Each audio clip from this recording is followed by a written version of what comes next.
What up, fam? Here I'm going to show you a Renegade row bird dog edition. This is really going to challenge your core.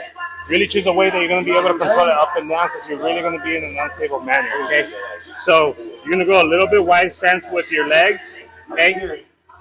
Opposite hand, opposite leg are going to stay down to the ground. I'm rolling with my left arm and the back right leg is staying still. One, and control it. Work, keep that core tight, keep that core tight. Boom. Do as many sets in the program. Work.